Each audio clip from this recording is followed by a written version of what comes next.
Hi everybody, welcome to Rain Shadows channel, where stories whisper with the rain. Before we begin, make sure everything is ready for a deep sleep. Close your eyes, relax your body, and let your mind drift with each tale. Don't forget to like and subscribe channel so you won't miss the next video. Now come with me into the darkness.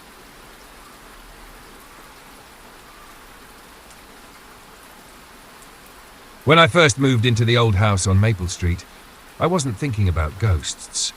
I was thinking about fresh starts, about giving my 4-year-old daughter Emily a stable home after a messy divorce. It was a quaint 2-story place, slightly worn, sure, but it had charm. Wooden floors that creaked, floral wallpaper that was probably last changed in the 70s, and a backyard with a swing set that sealed the deal for Emily. She fell in love with the house instantly. Especially her room, the one at the end of the hall upstairs. It had a slanted ceiling, a tiny window that looked out onto the backyard, and pink curtains someone had left behind. "This is my room," she said, running straight in the first time we visited. I remember thinking, good. At least something feels easy. It wasn't long after we moved in that she started talking about her new friend. "Her name is Annie," she told me over breakfast one morning, her little feet swinging under the kitchen chair. "She lives in my room. She says she's been waiting for someone to play with." I laughed. Of course, she had an imaginary friend. Emily had always been imaginative, drawing made-up animals, talking to her stuffed bears like they were real. "That's sweet," I said, pouring her some more cereal. "Tell Annie she's welcome too." At first it was endearing. Emily would have whole conversations in her room, giggling and whispering. I'd peek in sometimes and see her sitting alone, nodding as if listening. She told me Annie liked dolls and hated when the curtains were closed. She'd even set a spot at her tea parties for Annie, complete with a tiny cup of water. But as the weeks passed, something about it began to unsettle me. There was a strange consistency in the details Emily shared, too detailed for a 4-year-old's imagination. Annie says her mommy never came back for her. Emily told me once while colouring. Another time, Annie doesn't like when I sleep with the lights off. She cries. Still, I brushed it off. Childhood is weird. Kids say creepy things without meaning to. That's what I told myself. And really, I wanted to believe it. After all the chaos we'd been through, I needed this house to be safe, normal. But deep down, something about the way Emily talked about Annie made my stomach twist. It wasn't just a game to her. It was real. Too real. And the worst part? I started to feel like we weren't alone. It started with small things, things I could explain away if I tried hard enough. A door that creaked open in the middle of the night. A cold draft in Emily's room, even when the windows were shut. Toys that ended up in strange places, like a doll left standing perfectly upright in the hallway when I knew Emily hadn't played with it that day. Still, I told myself it was just the house settling. Or maybe I was more tired than I realized. Single motherhood and full-time work will do that to you. Then came the whispers. One night I was walking past Emily's door around midnight and I heard her voice. I froze, ear to the door. "Shh, Annie, Mama's sleeping," she whispered. Then after a pause, she laughed. Quietly, sweetly, like someone had told her a joke. I pushed the door open. Emily was lying in bed, eyes closed. Sound asleep. That same week, she told me something I haven't been able to forget. We were in the car, driving back from the grocery store. She was quiet in the back seat, staring out the window. Then out of nowhere, she said, "Annie says you look like her mom. That's why she likes you." I asked her what she meant. She shrugged. "Annie said her mommy had brown hair like you, and she smelled like soap. But her mommy went away, and Annie waited a long, long time." I almost ran a red light. At that point, I started paying more attention, trying to catch Emily in the act of playing pretend. But what I saw didn't feel like play. Sometimes I'd find her sitting in the corner of her room, facing the wall, having full conversations. Her tone was soft, respectful, like she was talking to someone older or someone sad. Other times she'd be in the living room and suddenly turn her head, as if hearing something I couldn't. Then she'd respond under her breath, like answering a question I didn't hear. One night she woke up screaming. I ran to her room and found her curled in a ball at the foot of her bed, sobbing uncontrollably. She clutched her blanket like her life depended on it. When I finally calmed her down, she looked up at me with wide, tear-soaked eyes and said, "Annie didn't want me to close the closet." That was the first night I started sleeping in her room. A few days later I found drawings tucked into her pillowcase. Crude crayon sketches, one of a little girl with long hair standing in a corner, another of two stick figures holding hands, one labelled me, the other Annie. But the one that shook me the most was a third picture. Our house and two faces staring out of the upstairs window. Only one of them was smiling. I tried to dismiss it all. Maybe Emily had seen something on TV. Maybe her imagination was in overdrive. But it was getting harder to believe that this was normal childhood behavior, because I was starting to feel something too. A heaviness in the air. The way the shadows seemed to move just a little too slowly. The unshakable feeling, late at night, that someone was watching me from the hallway. That's when I realized this wasn't just Emily's friend. This thing, whatever it was part of our lives now, and it wasn't going away. By this point, I was done pretending nothing was wrong. I stopped brushing off the strange things, and instead I started writing them down. Dates, times, what Emily said, where I found her drawings, the cold spots in her room, the fact that her nightlight would turn off at exactly 2:12 a.m. every night, even though it was battery-powered and had fresh batteries. I didn't tell anyone, not because I didn't want help, but because who would believe me?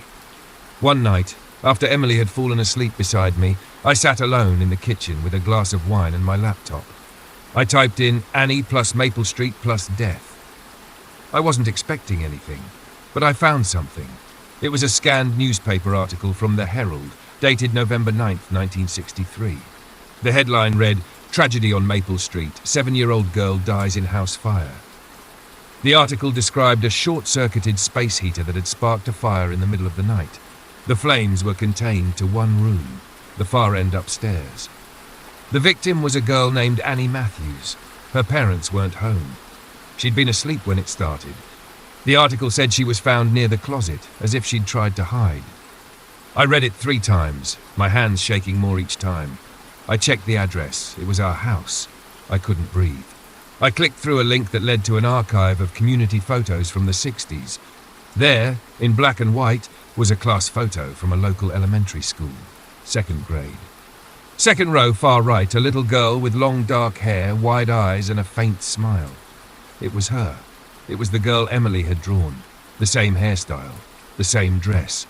I slammed the laptop shut and rushed upstairs. Emily was still asleep, but her closet door was wide open, even though I'd made sure to shut it earlier. Walked over and closed it gently. Then I noticed a piece of paper on the floor, one I hadn't seen before. It was another drawing. This time it showed a little girl with fire around her. In the corner, scrawled in shaky handwriting that didn't look like Emily's usual style, were the words, "I didn't mean to die." My skin went cold. This wasn't pretend. Annie was real. She had lived here. She had died here. And now, she was still here. I made the decision that same night, we were leaving. I didn't care about the lease. I didn't care that we had nowhere else to go yet. My daughter had been talking to a ghost, a real one. And whatever comfort I'd felt about Emily having a friend had been burned away by the drawing I now kept locked in a drawer. I planned for us to leave first thing in the morning. I didn't want to scare Emily, so I told her we were going on a trip. She looked up at me, wide-eyed, and whispered, "Is Annie coming too?" I hesitated. "No, sweetheart," I said gently. "Annie's going to stay here." Emily didn't say anything. She just nodded and quietly walked away. That night, I couldn't sleep. I lay in bed with Emily beside me, clutching her a little too tight. The air felt heavier than usual, stale, charged. Every creak of the floorboards made me sit upright. I kept my eyes on the closet. At around 2:10 a.m., the nightlight flickered. 2 minutes later, it died, just like always. Then Emily sat up in bed. "She's sad," she said softly. "She doesn't want us to go." I was about to respond when the closet door creaked open on its own. Slow, deliberate. And then I heard it, a whisper. Not Emily's voice, not mine. A dry, breathy voice that said only one word, "Stay." I grabbed Emily, heart pounding, and ran out of the room. I didn't stop until we were in the car. I didn't even pack. I drove to my sister's house across town, parked in the driveway, and broke down sobbing. We never spent another night in that house. A week later, I broke the lease. The landlord didn't ask questions, just gave me a cold, tired look like he'd seen this before. I didn't tell anyone about Annie, not in detail, not until now. But last month, something strange happened. I got a letter, no return address, just a folded sheet of paper. It was a child's drawing, a house, a stick figure girl, and 2 names written in a child's messy scrawl, Emily plus Annie. We moved 3 towns away. Emily doesn't talk about her anymore, but sometimes I catch her staring into the corners of her room. And once when I asked her what she was looking at, she just said, "She misses me."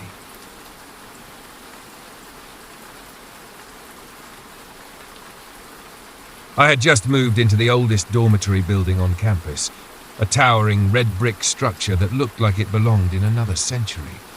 The walls were cracked with age, the wooden floor creaked under every step, and the hallways carried a faint smell of dust and something else. Something like mildew and old memories. Most students avoided this building, opting for the newer, brighter dorms across campus. But as a transfer student arriving late in the semester, I didn't have much of a choice. Room 217 was small, with high ceilings and a single narrow window that barely let in any sunlight.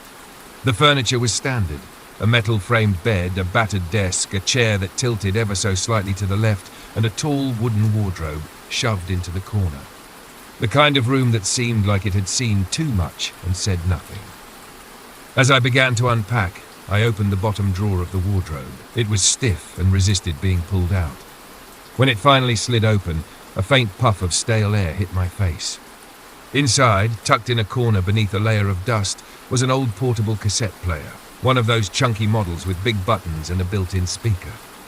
Next to it sat a single cassette tape, unmarked, with no label, no writing, just a black shell with clear windows and a length of brown ribbon coiled inside. I stared at it for a moment, uncertain whether to throw it out or keep it. Curiosity won. I wiped off the dust, inserted the tape into the player, and pressed play. The tape whirred softly to life, crackling with static at first. Then I heard something. Faint whispers, barely audible beneath the white noise. They weren't words I could understand, just a low, rhythmic murmuring, like someone talking in their sleep. A few seconds later, a high-pitched whine cut through the static, followed by what sounded like a breath, slow and shaky, as if someone was standing right next to the microphone, exhaling. I stopped the tape. Maybe it was just an old recording from a previous tenant, some artsy sound experiment or prank. Still, something about the tone of those whispers made the back of my neck prickle. They weren't playful. They felt tired, desperate. I took the batteries out of the player, placed it on my desk, and went about the rest of my unpacking. Night fell early that day, and I was asleep by 11. The next morning, I noticed the tape had moved. It was still inside the player, but the spools had turned. Just a little, but enough to be noticeable. I remembered clearly that I had stopped it before the halfway point. Now it was past that. That afternoon, I pressed play again. There were new sounds, shuffling footsteps, a distant knock, and what might have been someone whispering my name. But I hadn't recorded anything. No one had, and the batteries were still sitting on the desk, right where I'd left them. I told myself it had to be a trick of memory. Maybe I hadn't stopped the tape exactly where I thought I had. Maybe the batteries had just enough charge left in them to power the device overnight. I convinced myself of all that, for a little while. But that night, just after midnight, I woke to a strange clicking sound. It was faint, barely perceptible over the whir of the radiator and the wind brushing against the window. But it was there, a soft mechanical click, like something spinning. I turned on my desk lamp and looked toward the cassette player. The spools were moving. I froze. The cassette player was still sitting exactly where I had left it, but the little wheels inside were turning, slowly but steadily, as if the tape were recording something. But the batteries weren't in it. They were still in the drawer beside my bed. I stood there for a long time, just staring. Then, almost instinctively, I reached over and hit stop. The machine clicked obediently and fell silent. I didn't sleep for the rest of the night. The next day, I took the player to a friend who studied electrical engineering. He opened it up, checked the circuits, even tested it with a multimeter. Everything looked normal. No internal power source, no tampering, Just an ordinary cassette player from the early 90s. Maybe the spring tension caused the reels to unwind, he offered. Sometimes old tape gets sticky. That was the most reasonable explanation I would ever hear. But it didn't hold up for long. Each night, the tape moved further. And each morning, when I pressed play, there was something new. More than just static. Sounds, breathing, heavy breathing. Then footsteps, slow, deliberate, uneven. One night, I thought I heard the creak of my own floorboards. Not generic creaking, my floorboards. The ones by the wardrobe that groaned when I stepped out of bed. One evening, I left the cassette completely outside the player, placed carefully on the desk, while the player itself sat unplugged with no batteries. I took a photo of the position before going to bed, just to reassure myself. In the morning, the tape was back inside the player. It had advanced another 2 minutes. And when I listened to it, I heard a faint knock. Then a pause. Then another knock. 3 in total, slow, spaced apart, just like the sound that came when someone knocked on my dorm door late one night the week before. The one I never answered, because when I looked through the peephole, there was no one there. This time I didn't press stop. I let the tape play until it ended. The final sound was unmistakable. It was my voice, whispering something I couldn't remember ever saying. The more I listened to the cassette, the more I felt like it was listening back. That morning, I replayed the final section over and over. The whispering was distorted, but one thing was clear. It was my voice. Same cadence, same inflection. I wasn't speaking exactly. It was more like I was reciting something in a trance. A phrase repeated 3 times. But the words didn't sound like English. The audio quality was too degraded to isolate them. I tried running it through editing software in the university media lab, but no amount of filtering made the phrase any clearer. I even showed it to a linguistics major. He listened with headphones, furrowing his brow, then quietly told me he didn't want to hear it again. That was the beginning of the isolation. People stopped responding to my texts. I felt a strange distance grow between me and the world. My professors looked past me when I spoke. My roommate, who had stayed with me briefly before dropping out, never replied to my messages again. That's when I started digging. I went to the campus archives, a dusty room in the basement of the main library, filled with brittle yearbooks and yellowed newspapers. No digital records went back far enough, but after hours of searching through microfilm, I found something, an article dated October 1993. The headline was small: "Student death in dorm building raises questions." The photo was grainy, but unmistakable. The dorm was the same. The room was mine. A sophomore had taken his own life inside room 217. His name was Marcus T. He had reportedly become withdrawn, paranoid. Some students claimed he kept hearing things at night, voices from the walls and later from the closet. He told one friend that he was being recorded against his will, that there were whispers in the static of every device in the room. 1 week before his death, he handed that same friend a cassette tape and said, "If it starts recording again, don't listen." The tape was never found.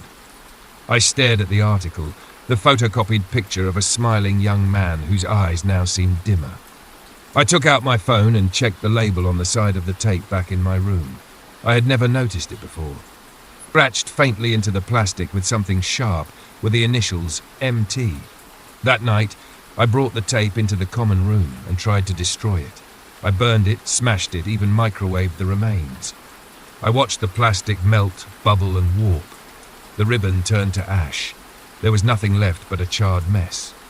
But when I returned to my room an hour later, the cassette player was back on my desk, and inside it, unharmed, was the same tape, rewound to the beginning, waiting.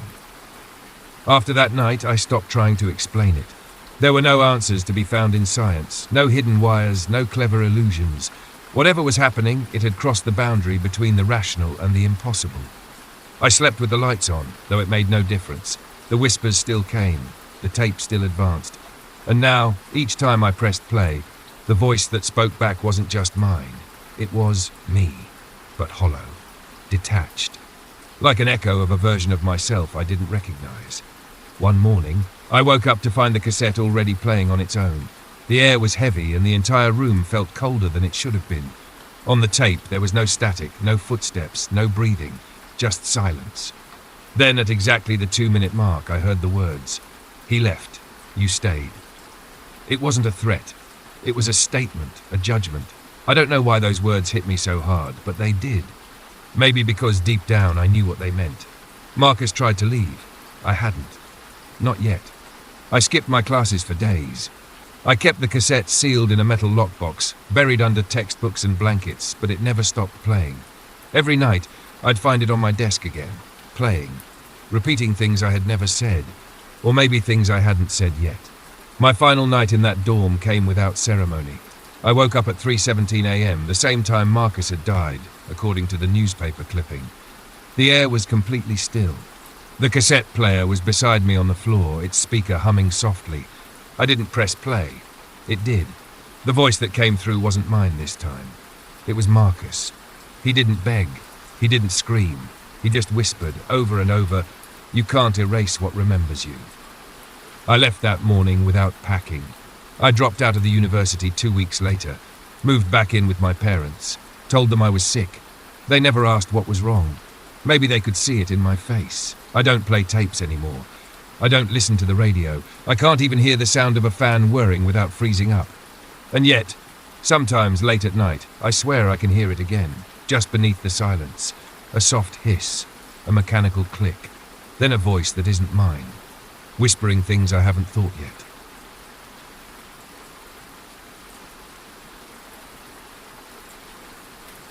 When we moved out to the countryside, we were just looking for peace.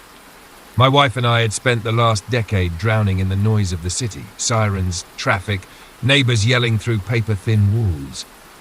Our son, Jamie, was only 7, and we wanted more for him than a life of car horns and concrete.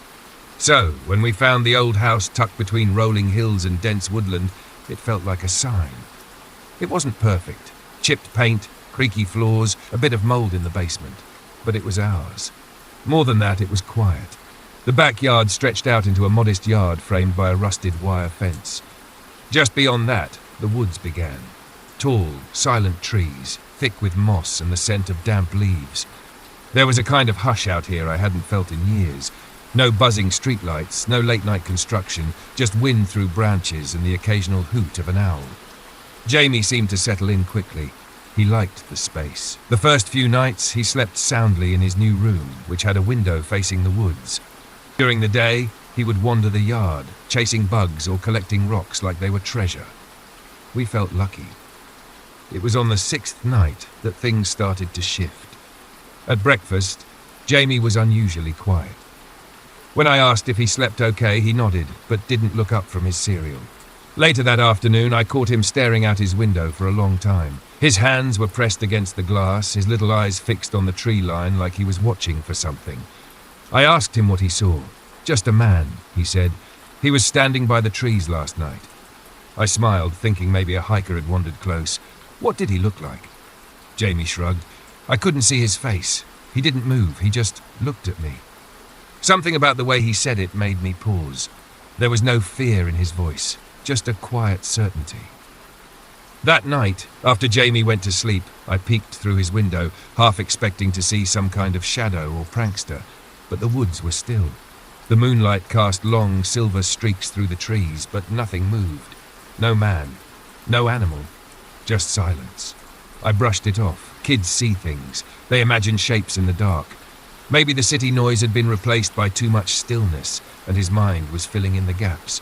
But then it happened again. The next morning, Jamie told us the man had come back. Same place, same time, still staring, still not moving. I checked the ground by the fence. No footprints, no broken twigs. I even installed a motion light facing the woods. It never turned on once. At first I tried to rationalize it. Maybe Jamie had a dream. Maybe he was sleepwalking. But a part of me, some buried instinct I didn't want to acknowledge, was already beginning to whisper something I didn't want to hear. That he wasn't imagining it. The third time Jamie mentioned the man, I paid more attention. He said it like a routine observation, the way you'd mention rain or a bird landing on the porch.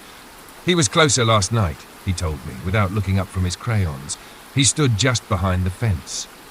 There was something unnerving in how calm he was. No fear, no curiosity, just quiet recognition. Like this man had become part of the scenery. something expected. That night, I sat in Jamie's room after he went to sleep. I turned off the lamp, pulled a chair close to the window and watched. The trees swayed gently in the wind, branches creaking against each other like they were sharing secrets. The motion light remained dark. Hours passed. Nothing. I almost laughed at myself, tired and cold and beginning to feel silly. Maybe Jamie really was dreaming all this. Maybe I was letting the isolation get to me. I turned away from the window for just a moment, to stretch, to breathe, to tell myself it was time to go to bed. And when I turned back, he was there. A man, standing completely still at the tree line.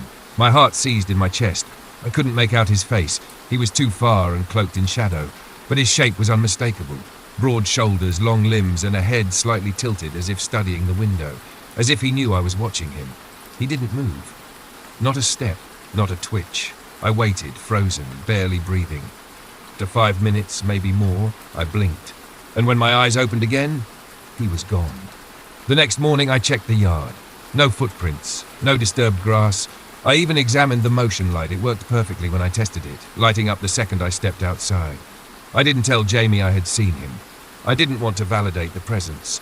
I didn't want to give it power, but he knew. At breakfast, Jamie looked up and said quietly, "He knows you saw him." I didn't respond. I couldn't. From that night on, the man returned, always standing, always silent, and always a little bit closer. One night he stood just outside the fence, the next inside the yard. I tried taking pictures, but nothing ever showed up. Just blurry trees and darkness. I installed a camera on the roof facing the woods. It recorded 8 hours of stillness, no movement, no figure. But I saw him every night, and he was getting closer to the house. I stopped sleeping. I started locking Jamie's window, pushing furniture in front of it. My wife thought I was losing it. Maybe I was. But I couldn't shake the feeling that whatever this thing was, it wasn't passing through. It was waiting. I began asking questions, discreetly at first, at the local market, at the gas station. Harmless small talk with strangers about deer or foxes near the woods. But whenever I hinted at something stranger, someone walking the tree line at night, faces would change. Smiles would falter, conversations would end early. Most people didn't want to talk about it. Except for one. Her name was Mrs. Calloway, an elderly woman who ran a tiny roadside flower stall. I had passed it a dozen times without notice, but something about her that day felt present, aware, as if she'd been expecting someone to ask the right question. When I mentioned the woods behind our house, she fell silent. Then she nodded slowly, as if confirming something to herself. "You live near the hollow," she said. I didn't know what that meant. She told me, in a voice like dry leaves, about a man who once lived alone deep within those woods. A hermit, quiet, kept to himself. Some said he'd lost his family in a fire, others whispered he was driven mad by grief. He built a cabin no one ever visited and was said to wander the forest at night, watching the village from afar. One harsh winter, a group of teenagers disappeared. The villagers searched the woods for days, and when they found the hermit's cabin, it was empty. Just a cold fireplace and old bones beneath the floorboards. They burned the cabin down that night. She paused here, her eyes drifting to the horizon. "After that," she said, "he started appearing at the edge of the woods. Not walking, not speaking, just watching. People who lived near the trees began reporting the same thing, at first from a distance, then closer, always closer. He never broke into homes, never touched anyone. But those who saw him too long or too often began to change, became restless, paranoid, sick. He chooses who sees him," she said. "And once you do, you don't stop." I asked her what to do. She didn't answer. She just handed me a bouquet of dead flowers and turned away. That night I sat by the window again, not because I wanted to, but because I had to. The house felt colder than it should have, despite the heat being on full blast. The wind didn't blow, not even the trees moved. And there he was, standing just beyond the porch now, inside the fence, barely 10 feet from the window, closer than ever. He didn't move, didn't blink, but something had changed. He no longer looked like a shadow in the distance. I could see parts of his face, not clearly but enough. Pale skin, hollow eyes, lips slightly parted, as if whispering something I couldn't hear. And then I realized something terrifying. He was no longer looking at the window. He was looking at me. That night, I didn't sleep. I sat on the floor with my back against Jamie's bedroom door, eyes locked on the window across from me. I didn't blink much. I didn't dare. Every part of me was alert, stretched thin like a wire about to snap. My heart thudded not in fear, but in something older, something more primal, a knowing. He was going to come inside. I don't know how I knew, just that I did. Outside, he stood motionless for hours. The moon passed overhead, the stars shifted. Still, he did not move, until just after 3 a.m. Then, without warning, he was gone.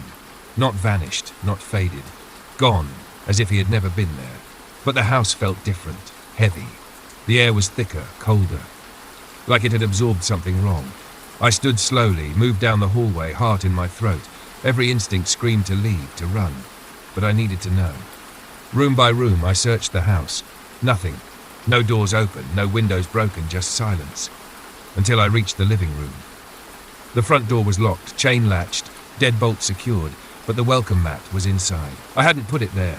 Then came the footsteps, soft, slow, upstairs. Jamie's room. I ran, took the stairs 3 at a time, and flung his door open, heart pounding. But Jamie was there, asleep, breathing evenly. I scanned the room. No one. Nothing, except the window. It was unlocked. I locked it. I always locked it.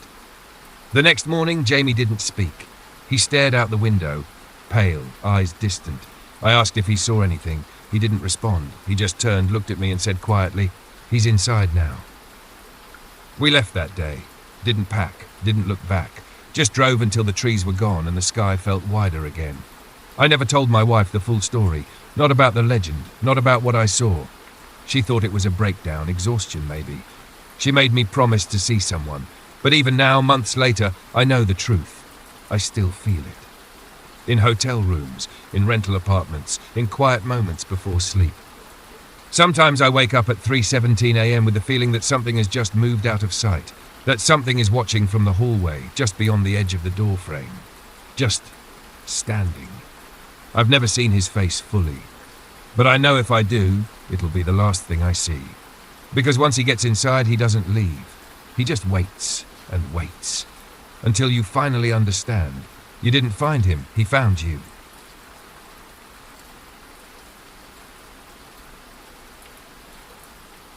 It had been nearly 2 years since my sister died. Some days, it still didn't feel real. Other days, it felt too real. Like a jagged edge that I couldn't stop running my thoughts over. Mia was only 17 when the car slid off the icy road and hit the guardrail. They said it was instant. No pain, no suffering. I clung to that detail like a lifeline. After the funeral, we boxed up her things. I kept a few items, an old Polaroid of us at the lake, the necklace she always wore, her favourite hoodie. The rest went to storage. Her phone line was disconnected. Her number, I assumed, was recycled and given to someone else months ago. I'd stopped checking it long ago, until last Tuesday. It was just past midnight when my phone buzzed, half asleep, wrapped in a blanket on the couch, the TV still glowing in the background. The notification startled me more than it should have. Just a text message. Unknown number. One word. Hey. I almost ignored it. But there was something about the tone that made me pause. Casual, familiar. I replied, "Who is this?" No response. I shrugged it off. The next night, another message. "You up?" Still no name, no details. Just that strange familiarity. I didn't respond. I figured it was a wrong number. But something didn't sit right. On the third night, the message came at 2:22 a.m. sharp. "It's cold." I sat upright in bed. I didn't know why, but my hands went clammy. The phrase echoed with a kind of sadness I couldn't shake. I replied, "Who is this? Do I know you?" The response came instantly. "Yes." I stared at the screen, a strange tension growing in my chest. I started typing again, but before I could hit send, another message appeared. It's Mia. For a few seconds, everything stopped. I just sat there, phone in hand, trying to process it. It couldn't be. It was impossible. I double-checked the number. It wasn't saved. It wasn't even the number she used before. I told myself it was a prank, someone playing with my grief, a sick joke. Then came the final message of the night. "Remember the treehouse? You said you'd never let me fall." That did it. Because no one knew about that moment but the two of us. She was 8, I was 12. She slipped, nearly fell from the treehouse behind our old house. I caught her hand. She cried for an hour, and I promised I'd always be there. It wasn't written down, never posted online. Just a memory. A memory I hadn't told a single soul. I didn't sleep the rest of that night. The next day felt wrong. I walked through my routine like up at coffee, emails, errands, but everything was dimmed, hollowed out, like the world had lost its color, and I was the only one who noticed. The messages from the night before echoed in my head, circling like whispers I couldn't silence. I told myself again and again that it was someone playing a cruel joke, someone who somehow knew just enough to get under my skin. But that explanation felt thinner with every passing hour. That night, I left my phone on the kitchen table and tried not to look at it. I kept the lights on in every room. I didn't want darkness. I didn't want silence. And most of all, I didn't want 2:22 a.m. But the clock doesn't care what you want. At exactly that time, I heard it. The buzz of a text from the other room. Just one. I stood frozen at the top of the stairs, staring into the dim kitchen where my phone screen glowed like an eye. I didn't want to read it, but I had to. I walked down, picked it up, and opened the message. Why didn't you come? No context, no explanation, but I knew what it meant. Mia's funeral. I'd been there, of course. I stood beside her casket. I gave the eulogy. I hugged strangers, but what I hadn't done was visit the crash site. Not once. Not even when Mom begged me to go with her. I had refused. That memory struck like a cold slap. I typed, "I'm sorry, I couldn't handle it." This time there was a long pause before the reply came. "I waited for you." It felt like grief was speaking directly to me now, like sorrow itself had found a way to text. But then something changed. The next messages were different, shorter, sharper. He followed me. I stared at the screen. "Who?" I replied. No answer. A minute later, another message. "He's still here." My mouth went dry. My skin prickled. The house felt too quiet. I typed again. "Where are you?" This time she sent a photo. It was grainy, black and white, clearly taken at night. The headlights of a car, trees, a snowy road. The curve, familiar. I recognized it. It was the stretch of highway where she crashed. Only one thing didn't make sense. There was someone in the photo. A shadowy figure, half lit in the glare, standing just beyond the guardrail. He was facing the car, facing her, and maybe, just maybe, facing me. I didn't sleep after the photo. I just sat there, phone clutched in my hand, staring at the image again and again. The figure in the background didn't move, didn't blur. It stood there like it had always been there. Not part of the landscape, but separate from it, watching. I knew that curve in the road too well. I had driven past it dozens of times since the crash, always avoiding looking directly at it. But now, I couldn't look away. The next day, I drove out there. It was colder than it should have been for late fall. Frost clung to the branches like brittle bones, and the guardrail was dented in exactly the place her car had struck it. The road was quiet. No traffic. No birds. I stood there for a long time, trying to imagine her final seconds. Was she scared? Did she see someone on the road? Was she trying to swerve? That's when I noticed something in the ditch beyond the rail. Half buried in the mud and dead leaves was a phone. Old, cracked, the same case Mia used. My hands trembled as I picked it up. Somehow, despite the weather and time, it turned on. Barely. The battery indicator blinked red. The lock screen showed one unsent message. I opened it. It was addressed to me. "If something happens, don't believe it was an accident. He's following me. He doesn't speak. He doesn't blink. He just watches. I don't know what he is, but I think he's in my dreams now. And I think..." It stopped mid-sentence. My heart pounded. I tried to find more, anything. Photos, texts, notes, but the battery died in my hands, and the screen went black. I stared at the lifeless phone, knowing what I had read wasn't meant to be found, at least not like this. That night, the messages returned. "You found it. Now you see." Then the tone changed. "He's not done." I asked who he was. The reply came with a sound clip, a short audio file. I didn't want to open it, but I did. At first, just static, then breathing, slow, raspy, then footsteps, then a voice. Not Mia's, deeper, broken, like glass grinding against stone, and then one word, "soon." I dropped the phone. The house suddenly felt wrong, like it was pressing in on me, every corner filled with invisible weight. I checked every room, locked every door, drew every curtain, but nothing stopped the cold creeping in. That night, at exactly 2:22 a.m., a final message appeared. "He was never following me. He was waiting for you. I tried to delete the messages, every last one, but they kept coming back. Even when I factory reset the phone, changed SIM cards, changed numbers. It didn't matter. Every night, 2:22 a.m., like clockwork, always from her, and always more personal. Photos of places I hadn't been in years, snippets of songs we used to sing, screenshots of old text threads, conversations long erased, long forgotten, until now. But something had changed. The tone was no longer just sadness or warning. It was fear. Don't answer him. Don't listen when he calls, please. I stopped sleeping, stopped functioning. I became afraid of the dark, afraid of the night. But even more than that, I was afraid of the silence, because that's when the ringing began. It started 3 nights ago. Not from my phone, but from hers. The old dead phone I'd found at the crash site. It had no service, no battery, and yet it rang, softly. Only once a night, always at 2:22 a.m. The first 2 nights I ignored it, but last night I answered. No number, no voice, just breathing, heavy, wet, like something decaying was trying to imitate life. Then footsteps, faint at first, then louder, closer, then a whisper, not a word, just a sound, a breath that felt like it came through the speaker and settled in the room with me. The call ended. I didn't sleep. This morning I woke up to a new text, just a single image. It was my bedroom, taken from the inside, taken while I was sleeping. The angle was from the closet. I ran, got in my car, didn't pack, didn't think, just drove until the trees blurred and the sun rose again. But now, sitting in this motel room hundreds of miles away, I know the truth. It was never about Mia, not really. She had tried to warn me, tried to reach through whatever space still existed between her and this world to keep me safe. But she had been marked, and now, so was I. My phone just buzzed again. 2:22 a.m., no number, just a message, look behind you, I won't.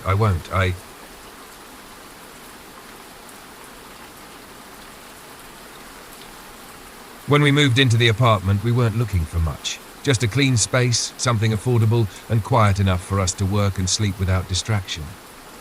Place we found checked all the boxes. A modest 1-bedroom on the edge of town, slightly aged but with a charm that made it feel like home. The rent was low, the neighbours polite. The hallways always smelled faintly of lemon cleaner. It was perfect, for a little while. The first knock came on a Wednesday. We were asleep, both of us, until a sudden, sharp sound woke us around 3 a.m. It wasn't loud, more like a polite tap, tap, tap at the front door. We both stirred. I checked the time on my phone and groaned. "Did you hear that?" my girlfriend whispered beside me. I think someone knocked. She sat up, listening. We waited. Nothing. Just the hum of the fridge and the occasional creak of the old walls. I got up and peeked through the peephole. No one. Just the dim hallway light and an empty corridor. Maybe a neighbour got the wrong door. Maybe a kid playing a prank. We laughed it off in the morning over coffee. Neither of us gave it much more thought than at night. Same time, same sound. 3 gentle knocks. This time I was already half awake when it happened. The sound was unmistakable, like knuckles tapping directly against the wood of our front door. I got up again. Looked. Nothing. I checked the building's security camera through the app on my phone. We had a smart doorbell installed with motion detection and video recording. It hadn't registered a thing. No alert, no movement, no clip. I rewound the footage manually, minute by minute. There was nothing between 2:50 a.m. and 3:10 a.m., just stillness and silence. But we both knew we heard it. On the 3rd night, the knocking woke us both instantly. 3 sharp, deliberate knocks. Not playful, not hesitant, like someone who knew exactly where to go and exactly what they wanted. This time I didn't look through the peephole. I opened the door. The hallway was empty. I stepped outside, heart pounding. Looked left, right, even down the stairwell. Nothing. No sound, no movement. Just silence. Back inside, my girlfriend sat upright in bed, hugging her knees. "This isn't normal," she said quietly. I nodded, but I didn't know what to say. We decided to set an alarm for 2:55 a.m. the next night and prepare. I charged the camera, cleared the memory, left the hallway lights on. But nothing prepared us for what happened on the 4th night. The knock came right on time. 3 sharp raps at exactly 3 a.m. But this time the knock wasn't on the front door. It was on the bedroom window. We live on the 3rd floor. After the knock on the bedroom window, something shifted between us. We didn't speak for a few minutes. Just sat in the dark, frozen, listening. The apartment felt like it was holding its breath. I eventually stood and walked to the window. My fingers hesitated on the curtain, heart hammering. I yanked it back in one quick motion. There was nothing. No figure. No shadow. No sign that anyone or anything had been there. Just the empty air beyond the glass and a faint reflection of my own pale face staring back. I checked the screen. Still intact. No signs of damage or tampering. The knock had been real. I was sure of it. So was she. We reviewed the doorbell camera again. Nothing. We even pulled up a secondary motion sensor camera we'd installed inside the apartment a few days earlier, one that covered the front door from the inside. Just in case. Again, nothing. The cameras weren't malfunctioning. They just weren't seeing anything. And yet, every night at 3 a.m., the knocking returned. Not always in the same place. Sometimes at the front door. Sometimes the window. Once from inside the closet. That was the night we stopped sleeping. I started leaving my phone on voice record through the night, placing it in different areas of the apartment. The first night, it picked up nothing but static. The second night, I caught a whisper. Faint. Garbled. Almost like wind moving through wires. But when I isolated the clip and boosted the volume, I heard it again. 3 slow knocks, followed by something that sounded like breathing. Then, right before the file cut off, a voice. A single word. Open. I played the clip for her. She stared at me for a long time and said, "What if it's not trying to get in? What if it already is?" We called the landlord, asked about previous tenants. He said the unit had been empty for over a year before us. No complaints on record, no incidents. But the way he paused, the slight hitch in his voice, he was holding something back. I didn't push him then. I was too tired, too hollow. On the 5th night, I woke at 2:59 a.m. without an alarm. My body just knew. I sat on the edge of the bed, recorder in hand, eyes on the front door. At 3 a.m. sharp, the knock came again. But this time, it came from inside the apartment, from the hall closet, the one where we kept coats and cleaning supplies. 3 deliberate knocks. I stood. My girlfriend sat up, whispering, "Don't." But I had to. I walked to the closet, each step heavy like I was sinking into the floor. My hand touched the doorknob. I listened. Nothing. Just silence again. I opened the door. There was nothing inside, but the recorder in my hand buzzed. The file had stopped. I played it back. Silence. Then the same voice. Almost. By the 6th night, we were barely speaking. Not from anger, but from exhaustion. Fear had hollowed us out, leaving behind 2 people just trying to hold on to what felt real. What made sense? But nothing made sense anymore. We stayed up through the night with all the lights on. No knocking that time, just silence that felt louder than any sound. That was somehow worse. At least with the knocking, we knew what to expect. Now we were waiting for something we couldn't name. The next morning I went back to the landlord. This time I didn't ask, I demanded. I told him everything. The knocks, the recordings, the whispering voice, the cold that wouldn't leave our apartment no matter how high we turned the heat. I expected him to laugh or get angry, but he didn't. He looked tired, pale. Then he said, "You should talk to the woman who lived there before you, if she's willing." He gave me a name, Mrs. Eleanor Braith. She had lived in our unit for nearly 20 years. I found her listed in a local retirement directory and called her that afternoon. She didn't answer, but later that night she called back. Her voice was quiet, careful. "You're hearing it, aren't you?" I didn't say anything. I didn't have to. She continued, "It always starts the same. 3 knocks, always at 3. Sometimes at the door, sometimes the windows, sometimes even inside." I asked her what it was. "I don't know, but it doesn't want in." "Not really. It wants to be noticed." She told me that after her husband passed away in that apartment, she began hearing the knocks, soft, polite at first, then louder, closer. She never opened the door. Not once. But her husband had. The night before he died, he stood at the front door at 3 a.m. whispering something she couldn't hear. Then he opened it. There was no one there. He went back to bed. But the next morning, she found him sitting upright in the living room chair, eyes wide open, mouth full of blood, no sign of trauma, no cause of death. The coroner called it an aneurysm. Mrs. Braithy called it something else, a presence. "It doesn't kill you," she said. "It wears you down until you open the door yourself." I asked her why she stayed so long. I thought if I ignored it, it would go away. But ignoring it is what makes it stronger.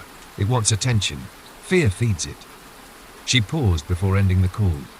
If it starts knocking from inside again, leave. The line went dead. That night, we heard scratching on the inside of the bedroom closet door. Not knocking. Scratching. Slow. Deliberate. Like nails dragging across wood grain. We didn't sleep. We didn't speak.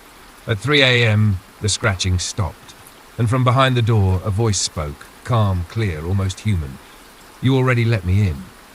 After that night, something changed in the apartment. The air felt heavier, not cold anymore, thick. Like it carried weight. Like every breath we took belonged to something else. We didn't talk about what the voice said. We couldn't.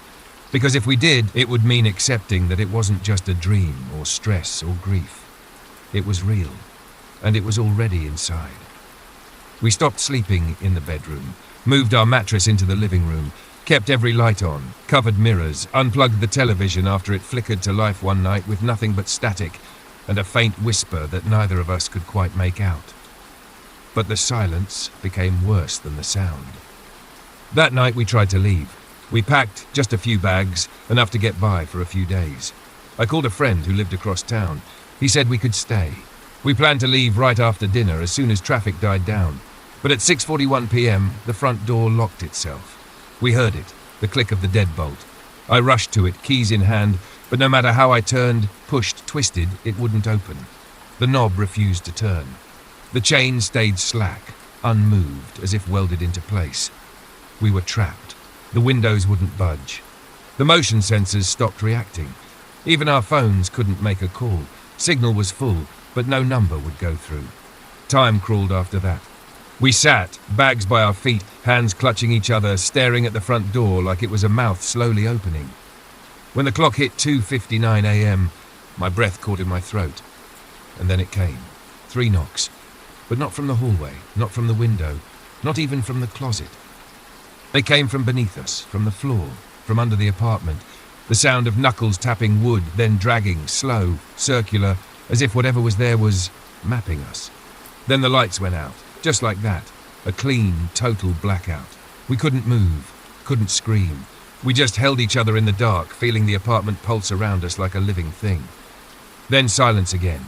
No knocking, no scratching, just stillness. And then a knock from inside the room, right beside us. We didn't open our eyes. We didn't move. We stayed like that until sunrise. When the light returned, so did everything else. Power, phones, the lock on the front door.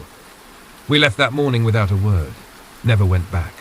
But sometimes, just sometimes, I still wake at 3 a.m, not to a sound, but to a feeling. Like something is just outside my door, or inside my room, waiting. And when it comes, when it decides the time is right, I know it won't knock anymore. It won't ask, it'll simply be there. Because once you hear it, it never leaves.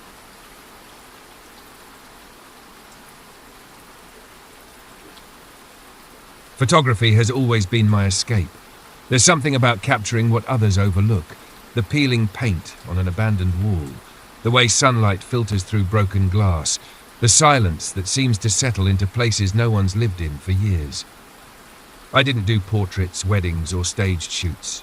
My focus was decay, forgotten structures, places that had once held life but now only whispered of it. That's how I ended up at the farmhouse. It was tucked away just off a rural road about 40 minutes outside the city. I'd heard about it through a local forum. Great textures, no one's touched it in years, super creepy vibe. That's all I needed to hear. I loaded my gear, packed extra film, and drove out alone one cloudy afternoon in late October. The house stood like a skeleton at the edge of a dying forest. Roof partially caved in, front door permanently ajar. The air smelled of wet wood and old earth. I walked through slowly, carefully, watching where I stepped. The place was completely empty. No furniture, no graffiti, not even signs of animals, just silence. I started shooting. Long hallways, light cutting across floorboards, cracked wallpaper peeling like skin. The second floor was unstable, so I stayed mostly on the ground level, moving slowly, changing angles, adjusting light. I used my old 35mm film camera, no digital previews, no distractions, just composition and instinct. I left just before sunset. As I drove home, I felt good, calm, like I'd captured something special. I didn't realize how right I was until the film came back. It was a week later when I picked up the prints from the lab.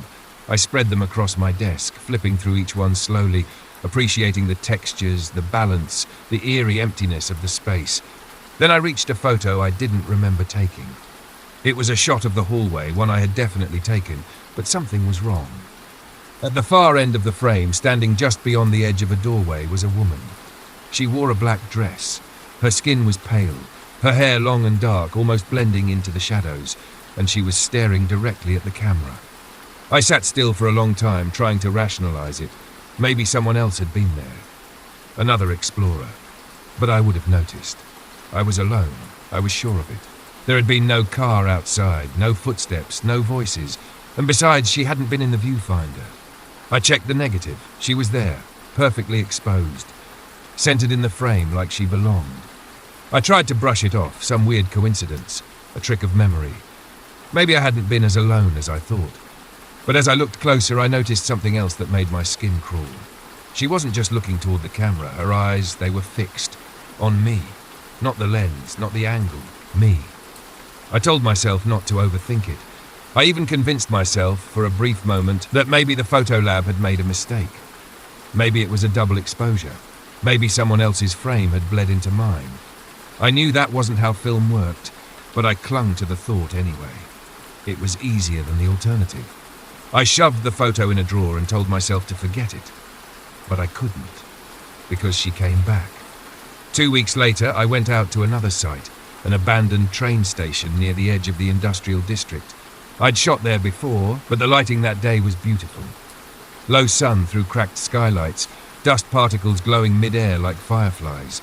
I shot for hours, mostly focused on texture and shadow, letting the stillness carry me.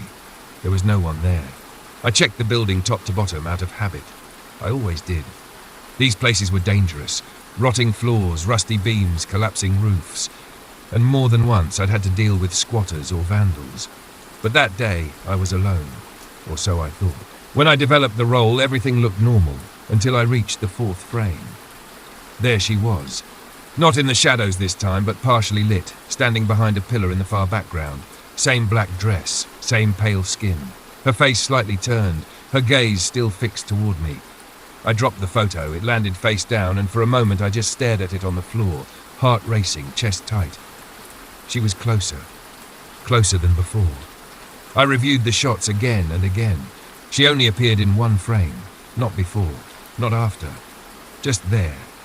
A single still moment that shouldn't exist. I checked the timestamp on the film canister. The photo had been taken at 4:47 p.m.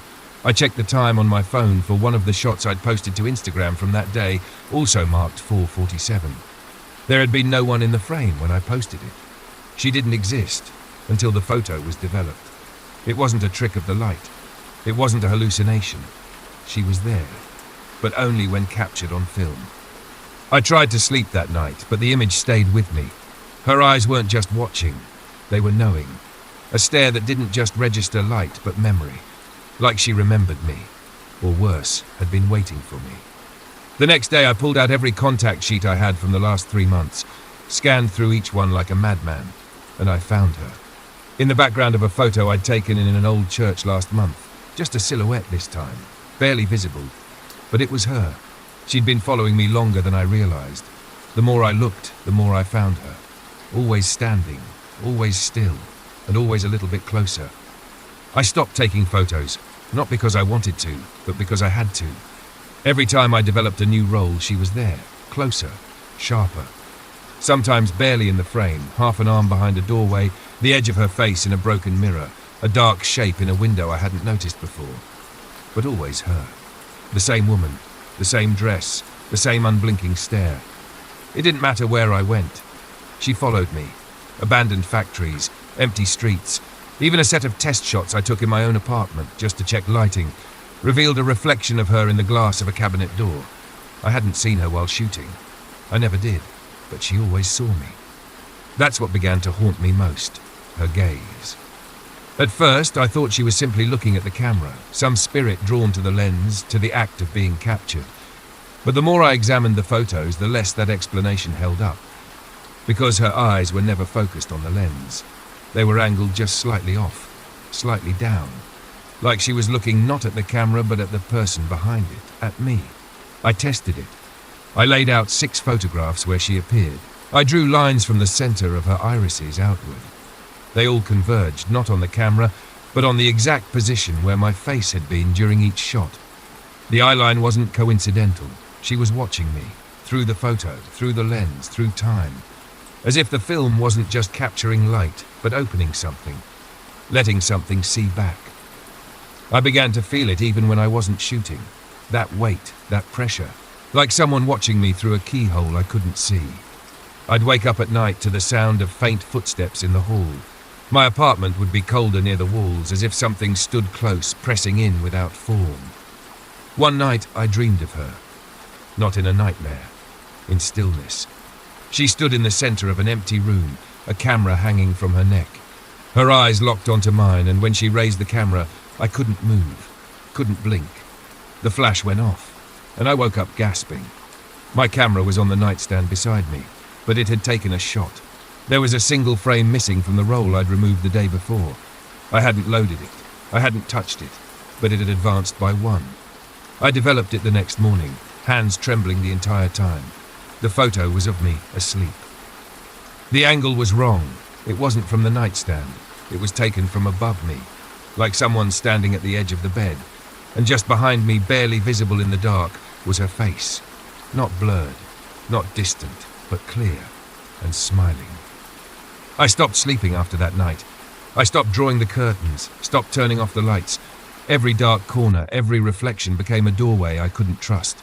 I covered every mirror in the apartment, stuffed towels under doors, turned off the camera, hid the film. But none of it mattered, because she was already there. Not just in photos anymore.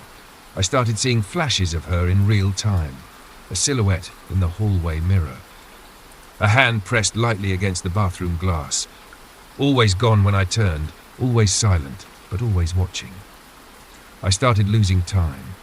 One moment I'd be standing in the kitchen, the next I'd be sitting on the floor in a room I didn't remember walking into, holding the camera in my lap. My fingers would tremble, my heart would pound, but my hands would be still, like they belonged to someone else. I found rolls of film I didn't remember shooting, developed photos I never took, all of them with her, always closer, always more vivid. Until one morning I woke up to find a new contact sheet laid out on my desk. A full roll. 36 exposures, each one perfectly centered, perfectly lit. The same location, the abandoned farmhouse from the beginning. But this time, I wasn't behind the lens. I was in every photo.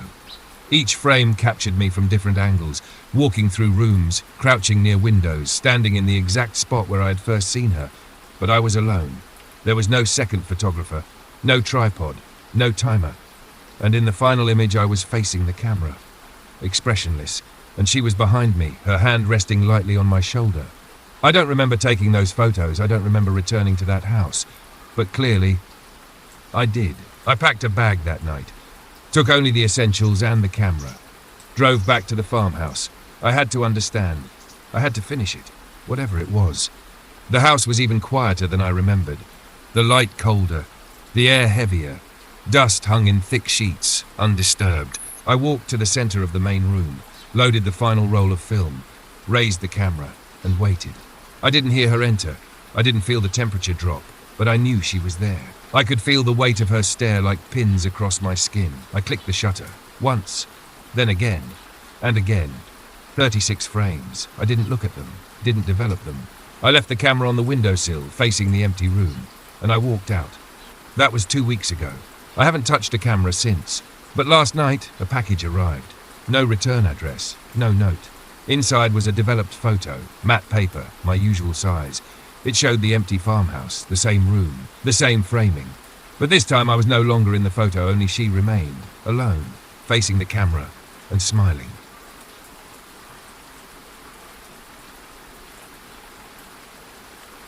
When Grandpa died, the house didn't feel the same. It wasn't just the absence of his heavy footsteps or the soft hum of the old radio he kept by the kitchen window.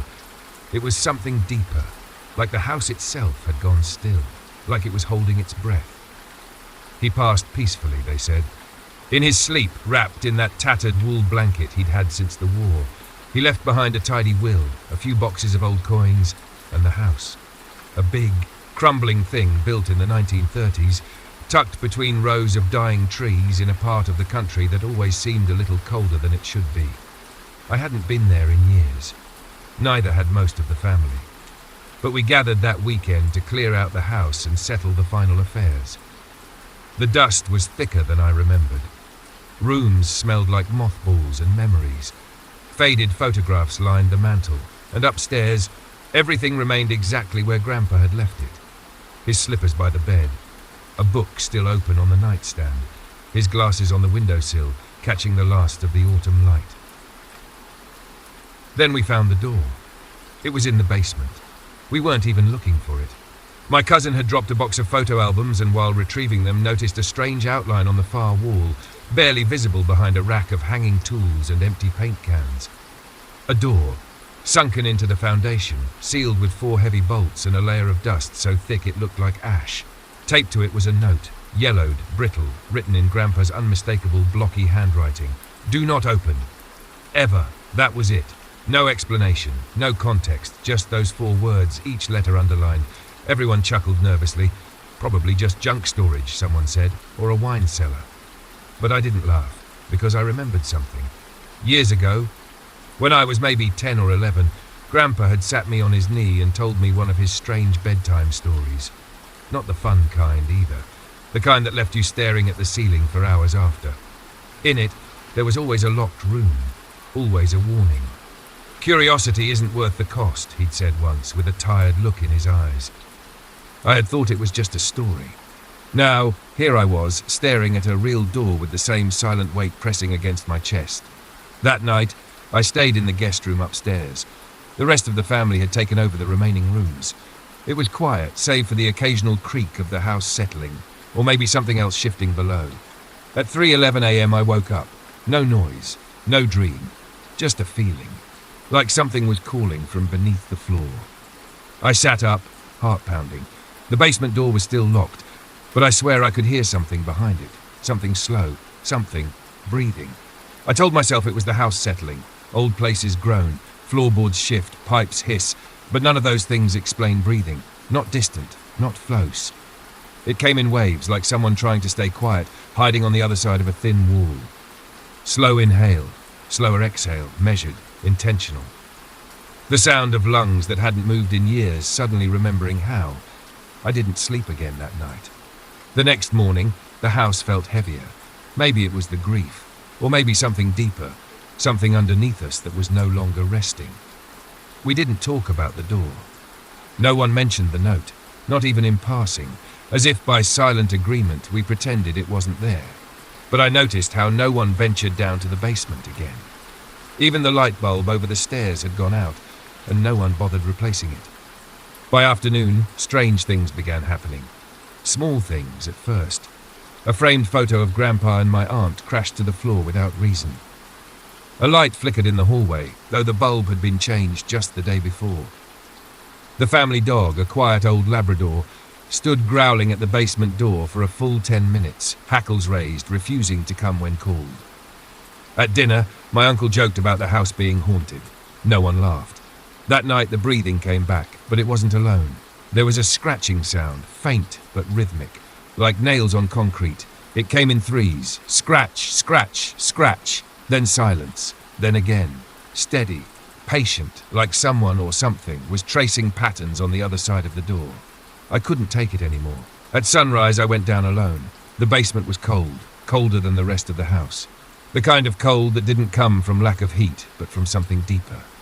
The kind that crept into your bones and whispered to your instincts that you didn't belong there. The door was still shut, still bolted, but the note had fallen off. It lay at my feet, brittle and torn, and now, etched lightly into the wood just below the bolts, were words I hadn't seen before. Not written in ink, but scratched in, clawed in. "Let me speak." I backed away slowly. My breath fogged in the air despite the summer heat outside. The hairs on my neck rose. My heart felt too large in my chest. I ran back upstairs and didn't return the rest of the day. But that night, just before 3 a.m., I woke again. Not from a dream, but from the sound of footsteps on the basement stairs. Slow, deliberate. They stopped at the top landing.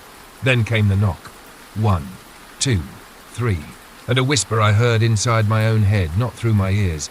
You opened it already. The knock didn't come again. Not the next night, not the one after.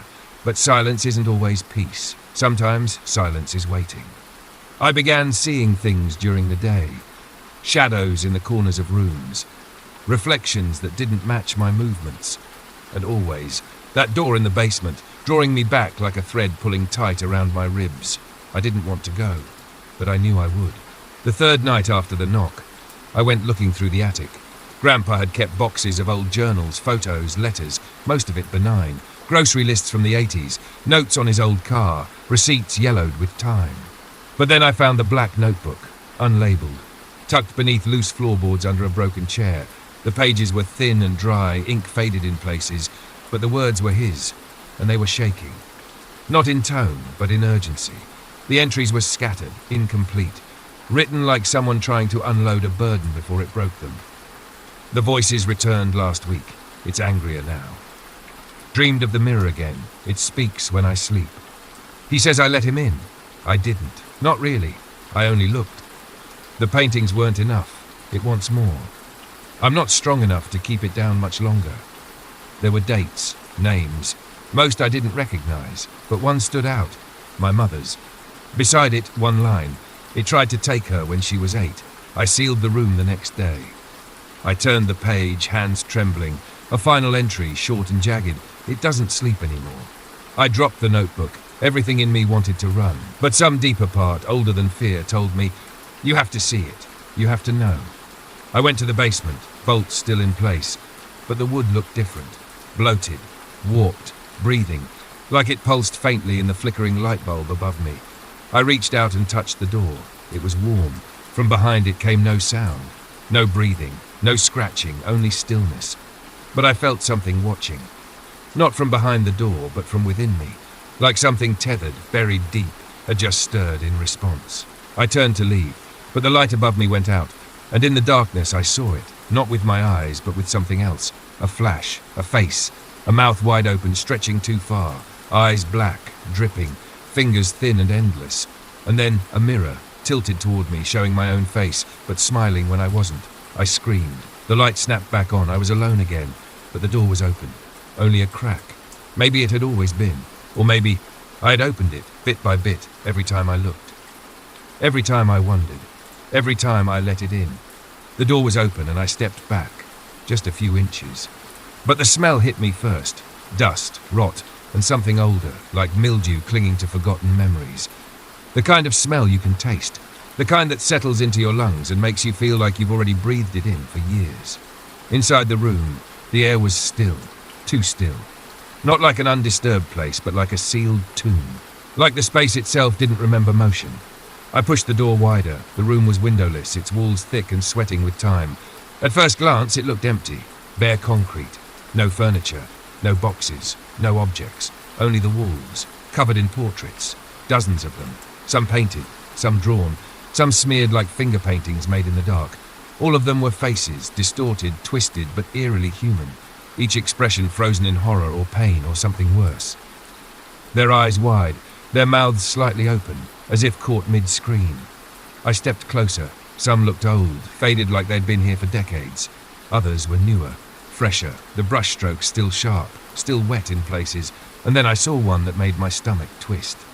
It was my mother. Not as I remembered her, but younger, maybe 10. The same face from old photos in Grandpa's attic, but her portrait was clearer, more vivid than the others. At the bottom corner of the frame, a name was scratched in. Margaret, nearly taken. I backed away slowly, dizzy. Then I saw the mirror. It stood in the far corner, draped in black cloth. Grandpa had written about it, dreamed of it, feared it. I wanted to leave it covered, but something in me needed to see. I reached out and pulled the cloth away. It wasn't just a mirror, it was a door. Not physically, but in feeling. The reflection didn't match the room behind me. It was darker, colder. The portraits in the reflection moved ever so slightly, eyes shifting, mouths twitching, and in the center of the mirror, standing just behind my reflection, was the figure I'd glimpsed in my vision before. Long limbs, unnatural smile, eyes that saw too much. And then I noticed it.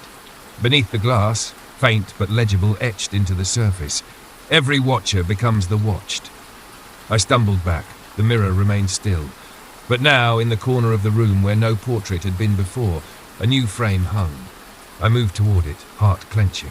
The face in the painting was mine. But it wasn't the face I saw in the mirror hours ago. It was me. Mouth open in silent scream, eyes glassy, jaw locked. Like someone had painted me the moment I realized I couldn't escape. Underneath one final name, he let it in.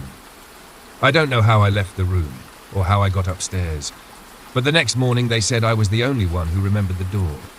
They said there was no basement, no portraits, no room, no Grandpa's warning. But every night since, I wake up at exactly 3:11 a.m., gasping. And there at the foot of my bed is the mirror, always covered, but always waiting.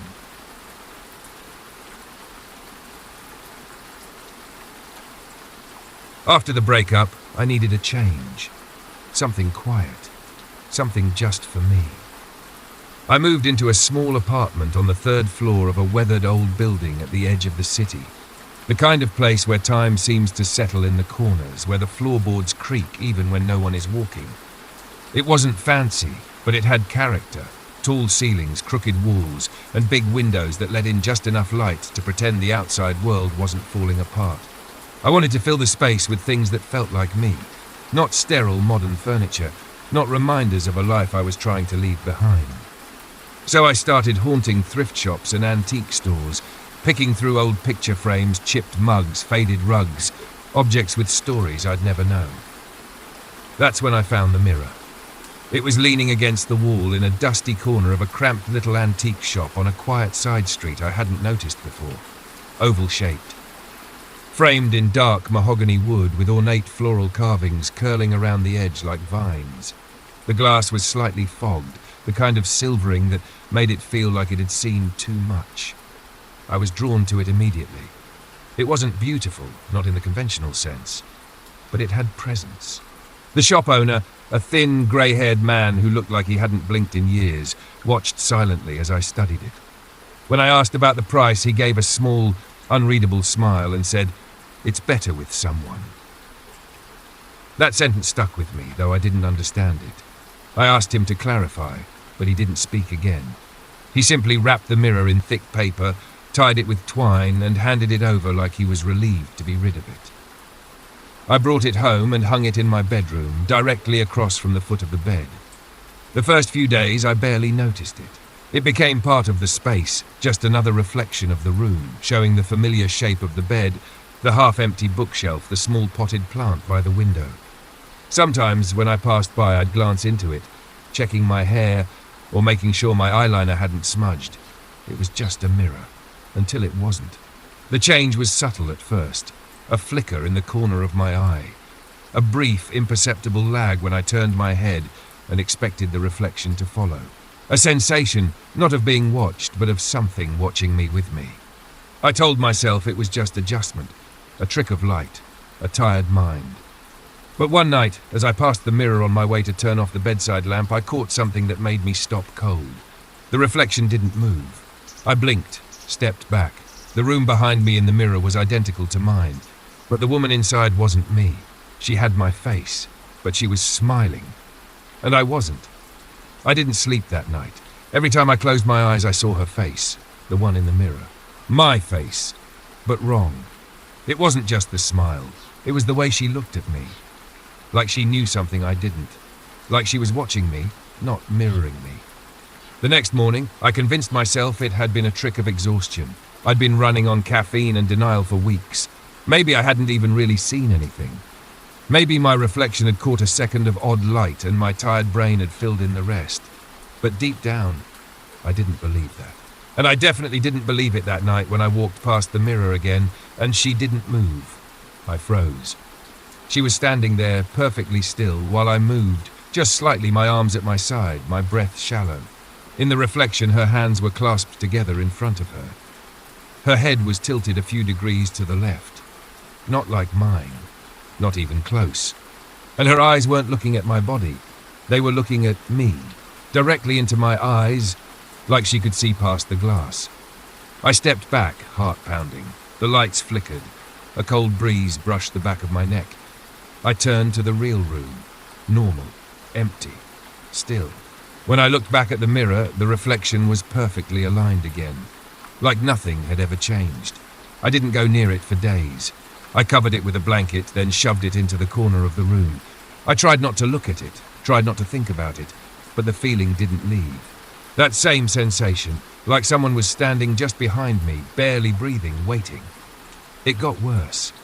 I started noticing changes in photographs. A selfie I'd taken 2 weeks ago now showed a faint shadow behind my shoulder, one that hadn't been there before. In another, my eyes were slightly off-center, as if caught mid-blink, but I remembered holding still, holding my gaze. The real tipping point came when I recorded a video journal on my phone, a habit I'd picked up during therapy, just a minute-long clip.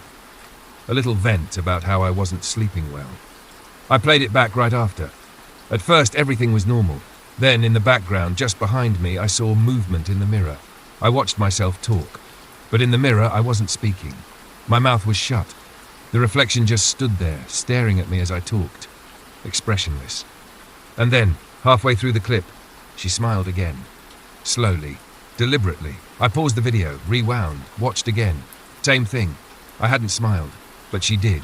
And the longer I looked, the more I realized the shape of her smile wasn't quite right. It was just a little too wide. I stopped looking into mirrors altogether. It wasn't just the antique one anymore. It was every surface. Bathroom mirror, windows at night, even the dark screen of my phone when it powered down.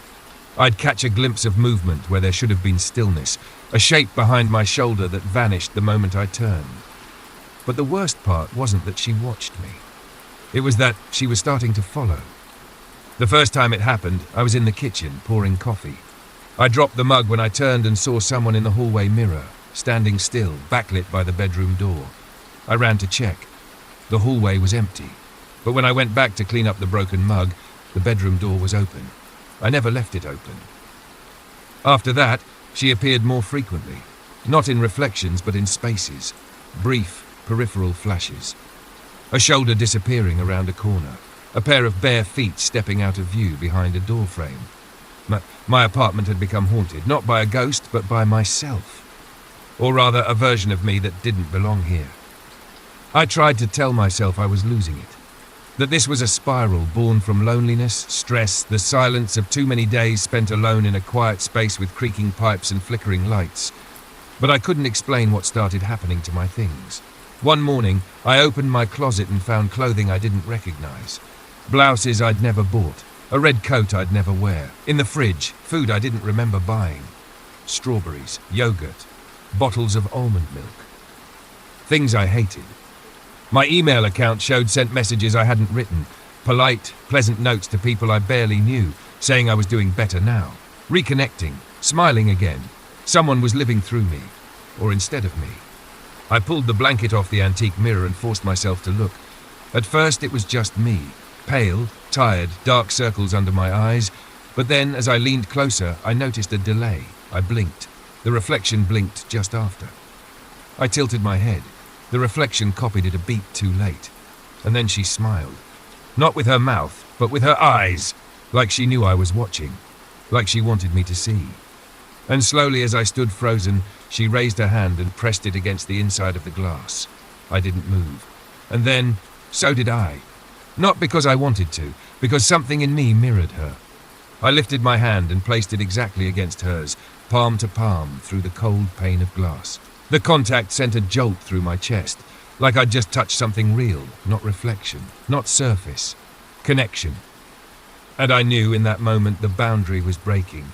She wasn't just watching anymore. She was crossing. I don't remember when she stopped being just a reflection. There wasn't a moment, a single crack in time when everything changed. It was slower than that.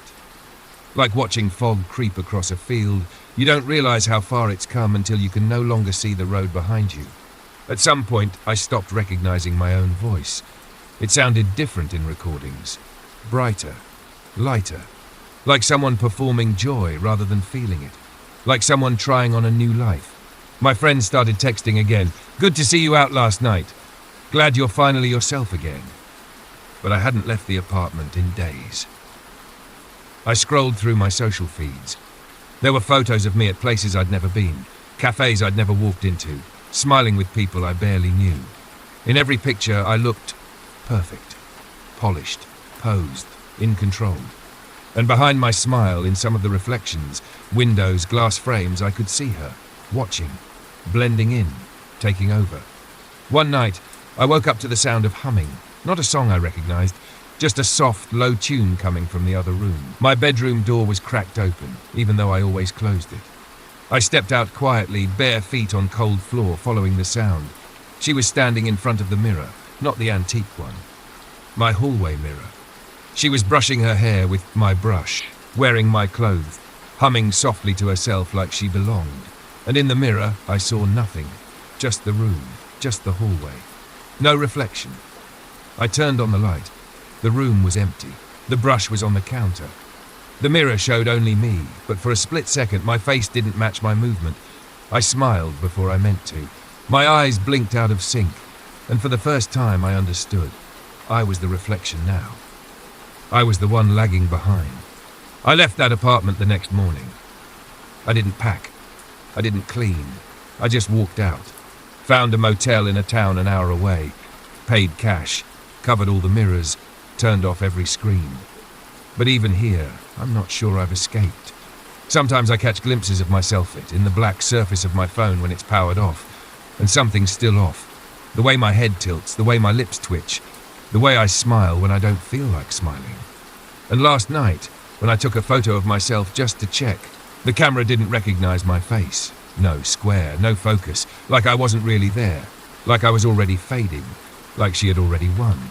Now when I stand in front of the mirror, I ask myself, which one of us is real? And worse, which one of us is still looking back?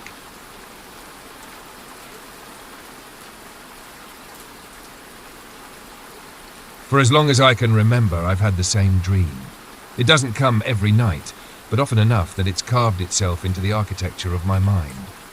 The setting never changes. The weather, the air, the feeling, always the same. It begins in a fog, thick white mist curling through waist-high grass in an open field that seems to stretch for miles, yet never shows the horizon. I stand alone, barefoot, clothes damp with morning dew, chilled to the bone though the air is still. And ahead of me, always in the same spot, is the house. A 2-story wooden structure, weather-worn and sagging slightly at the sides. Shingles missing from the roof, shutters hanging crookedly, front door half open as if it's been waiting for someone. In the dream, I never hesitate. I walk across the field. The grass brushes against my legs like fingers. No sound but the wind and the dull thump of my heart. I step onto the front porch. The wood creaks beneath me. The door yawns wider as I reach for the knob, and I step inside. The interior is always dim, not dark, just drained of colour, like an old photograph fading from memory. The floorboards groan, the wallpaper peels like skin. But I know this place, every inch of it. I've walked this hallway 100 times, always toward the staircase, always up to the second floor, always to the door at the end of the hall. That door, it's unremarkable. Just plain white, slightly cracked near the top hinge, but in the dream it's the center of everything. I never reach it right away. I walk slowly, step by step, the floor stretching longer than it should, the hall whispering things I can't hear. And when I finally place my hand on the knob, heart pounding, breath caught in my chest, I wake up. Every single time. I've had this dream since I was a child.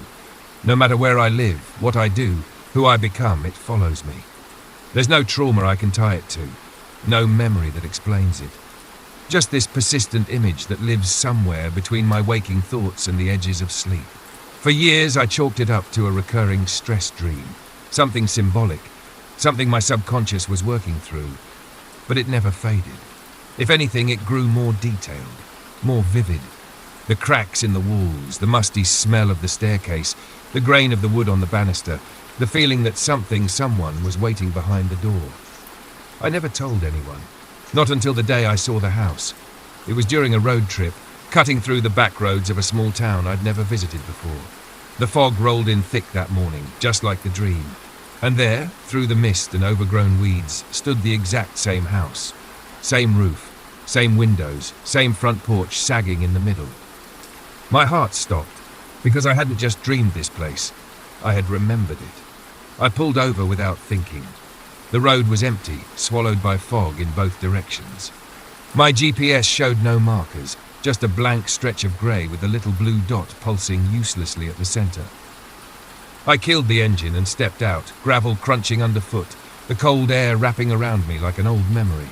The house stood maybe 100 yards from the roadside, partially obscured by tall grass and wild hedges. The field around it was just as I remembered, silent, colourless, damp. The fog moved like it had intention, curling between the blades of grass clinging to the porch railings. Everything inside me said, "Turn around," but my feet didn't listen. I walked across the field, the same way I had so many times in my dreams. Each step was familiar, too familiar. I knew where the ground would dip. I knew which wooden plank on the porch would creak the loudest. I knew the rusted mailbox would be leaning slightly left, even though I'd never seen it before in the waking world. The front door was ajar. Not wide open, just enough to suggest invitation, just enough to feel like it had been waiting for me all along. My hand hovered above the doorknob, cold, smooth. My pulse thudded in my ears. Every rational part of me screamed to stop, that this was insane, that things like this don't happen. Dreams aren't real. Houses don't grow from nightmares into forests. But when I pushed the door, it opened like it always did. And I stepped inside. The air smelled exactly the way it did in the dream. Damp, old, laced with dust and something faintly sweet, like rotting wood soaked in perfume. The floor beneath me groaned under my weight. The wallpaper was the same, yellowing, peeling in long strips. A hallway stretched before me, dim and still. And at the far staircase, every detail matched. The squeak on the third step, the banister, smooth from invisible hands, the shadows along the ceiling, shaped like reaching fingers. It was all there. And at the top, the door. That door. Exactly as I had seen it night after night. Plain white, cracked near the top hinge. Closed but not quite flush with the frame. Like something had just passed through. I climbed the stairs slowly, each step a heartbeat. The air thickened the closer I got. The silence was so complete I could hear the blood in my ears. When I reached the door, I placed my hand on the knob. I didn't wake up. I stood there, trembling, waiting for the dream to snap, for the real world to reclaim me. But it didn't. This time I was still there, still standing, still awake. And the door was waiting. My hand hovered over the doorknob. It was colder than the rest of the house, not metallic cold, something else. The kind of cold you feel in the gut before the skin. Ancient, familiar, wrong. I held my breath and turned the knob. The door gave with a soft click, swinging open silently on rusted hinges. Inside, everything was dark. Not the kind of dark that comes from absence of light, but the kind that feels thick, like the shadows have weight, like they're watching you. I stepped in. The air shifted. It wasn't a room, it was a memory. The floor creaked underfoot, and the moment I crossed the threshold, a strange, heavy stillness fell over me. Time didn't feel linear anymore. The air pressed against my ears, muffling everything, like I'd stepped underwater. The room was nearly empty. A bed, small, with a wooden frame and a tattered grey blanket pulled halfway over the mattress. Dust coated everything. A single window was nailed shut, the glass fogged over from the inside. And in the far corner, a mirror. Tall, freestanding, oval-shaped with a thick black frame. It leaned against the wall, tilted slightly forward, as if peering down at something. It was old, cracked in the corners, but clean. Too clean compared to the rest of the room. I should have turned around. I should have left right then. But I moved toward it. And in the mirror I saw myself just as I was. Same clothes, same pale face, same fear widening my eyes. But something was wrong. The reflection wasn't delayed. It was ahead of me. It blinked before I did. Moved a split second before I thought to. And then, without warning, it smiled. I did not. Tilted its head slowly, studying me with a look I'd never worn. Curious, amused, like it knew something I didn't. Then the image began to shift. Not a sudden change, just drift. Like layers of film peeling back, revealing something underneath. My reflection faded. The face beneath was still mine, but younger, much younger, child. And in that instant, I remembered. This wasn't just a dream. This wasn't just a nightmare that had chased me since childhood. I had been here before, years ago. A place my family used to visit, an old relative, maybe. A summer house now long gone from conversation. I had come upstairs while the adults napped, found this room, found the mirror, and I had not been alone. There had been someone else. A boy. No, not quite a boy. He never spoke, never blinked, just watched from inside the mirror. I had talked to him, played in front of the glass, laughed, I called him my friend, and then one day he wasn't there anymore. Not in the mirror, but in the room. After that I had no more memories, just the dreams, the nightmares. I stepped back, breath frozen in my lungs. In the mirror, the child version of me was still staring. And behind him, in the darkness, something moved. Tall, shadowy, grinning, and waiting. I stumbled backward out of the room, nearly tripping on the warped floorboards as I slammed the door shut behind me. The air in the hallway had changed, thicker now, damp with something that smelled like rotting wood and warm breath. Every part of me screamed to run, to get out of the house, to leave whatever was behind that mirror alone. But my legs wouldn't move. I stood frozen, heart pounding, hands still clutching the doorknob.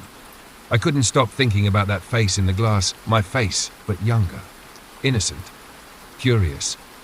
And behind it, that thing in the shadows, that shape I had somehow forgotten for most of my life. What had it whispered to me as a child? What had it promised? And more importantly, why had it waited so long? The silence around me began to shift. It wasn't just the creaking of the house or the groaning of old wood.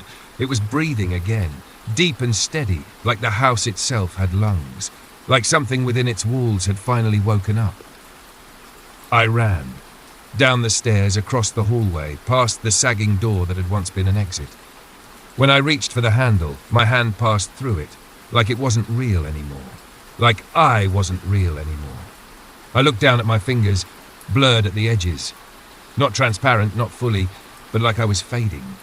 I turned to the mirror in the front hall, and what I saw nearly stopped my heart. It was me, standing just as I was, but outside, on the porch, looking into the house. My reflection blinked, raised a hand and smiled, and behind it the world looked warm, sunlit. The fog had lifted. I screamed.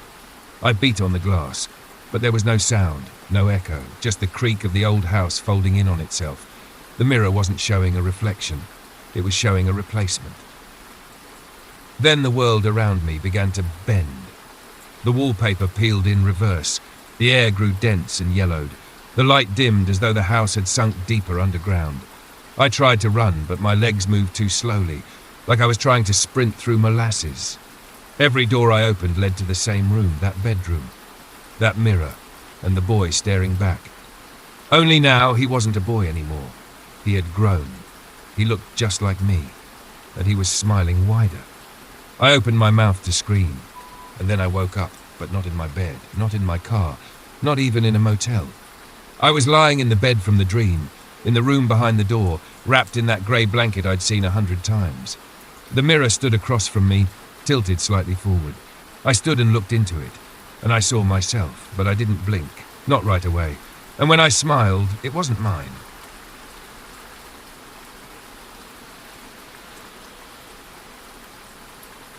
When I bought the house, I wasn't looking for charm. I was looking for cheap. It sat at the end of a quiet cul-de-sac, tucked behind overgrown hedges and a rusted mailbox that leaned like it had given up years ago. The siding was stained, the paint was chipped, and one of the upstairs windows had been broken and boarded over. But it was mine. The real estate listing described it as a fixer-upper with potential. I saw a deal. Something about the place called to me, though I couldn't explain why. Maybe it was the solitude. Maybe it was the price. Maybe it was the feeling, vague and unshakable, that I'd seen the house before. The first few weeks were spent in dust and paint. I tore out old carpet, scraped wallpaper, replaced light bulbs that hadn't worked in years. The house creaked at night and moaned in the wind, but I told myself it was just settling, just age. Then I found the wall. It was behind an old built-in bookshelf in the downstairs study. The shelves were nailed in, warped from humidity and time, but when I removed them, I noticed something strange, a shallow, hollow space. Just a foot or so deep, sealed behind a panel of drywall that looked newer than the surrounding wall.